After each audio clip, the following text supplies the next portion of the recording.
जो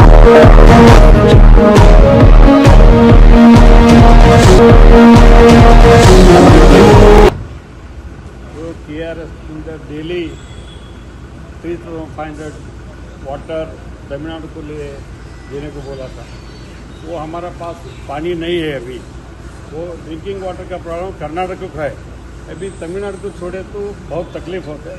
उसका मेरे पास पानी नहीं है, तो उसका सब CM साहब एंड जल संपन्न सचिव मीटिंग करने के बाद वो क्या होता करके देखना पड़ता है। उसका अभी तक कर्नाटक में पानी के लिए बहुत तकलीफ है। KRS ನಿಂದ ಪ್ರತಿ ದಿವಸ 3,500 ಕ್ಯೂಸೆಕ್ಸ್ ನೀರನ್ನು ತಮಿಳುನಾಡಿಗೆ ಬಿಡಬೇಕು ಅಂತ ಹೇಳಿ ಇವತ್ತು ನಿರ್ದೇಶನ ಕೊಟ್ಟಿದ್ದಾರೆ।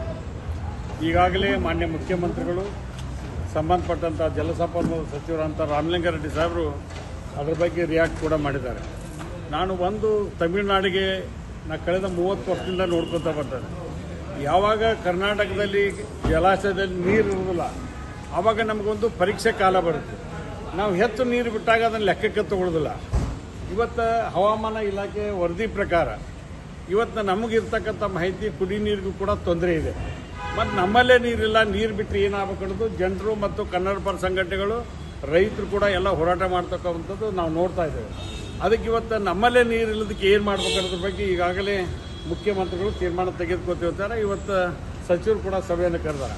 ಅವ್ರು ಬಂದು ಹೇಳ್ಬಿಡ್ತೀನಿ, ಕರ್ನಾಟಕ ರಾಜ್ಯ ಬೇರೆ ರಾಜ್ಯಗಳಿಗೆ ಸಹಾಯ ಮಾಡಲಿಕ್ಕೆ ಭಾಳ ಮುಂದದೇನು। ಇವತ್ತು ತಮಿಳುನಾಡಿಗೆ ಇವತ್ತು ನಮ್ಮ ಮೇಕೆದಾಟಿದೆ, ಅದಕ್ಕೆ ಅವ್ರು ಅಬ್ಜೆಕ್ಷನ್ ಮಾಡಬಾರ್ದು।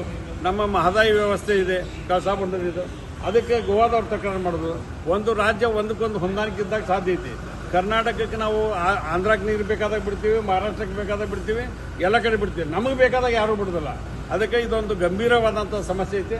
ನಮ್ಮಲ್ಲಿ ನೀರಿಲ್ಲ, ನಮ್ಮಲ್ಲಿ ಕುಡಿ ನೀರಿನ ವ್ಯವಸ್ಥೆಗೆ ಎಷ್ಟು ಬೇಕಾಷ್ಟು ಇಟ್ಕೊಂಡು ಅಂಥ ಸಂದರ್ಭ ಇದ್ದಾಗ ಹಾಯ್ ಮಟ್ಟದಲ್ಲಿ ಸಭೆ ಮಾಡಿ ಒಂದು ತೀರ್ಮಾನ ತೆಗೆದುಕೊಳ್ಬೇಕಾಗತ್ತೆ। ಇವತ್ತಿನ ಮಟ್ಟಿಗಂತೂ ನೀರಿಲ್ಲ, ಬಿಡೋದು ಭಾಳ ಕಠಿಣ ಐತೆ ಅನ್ನೋದು ಎಲ್ಲ ಭಾಗದ ಜನತೆಯ ಒಂದು ಕೂಗಾಗಿದೆ।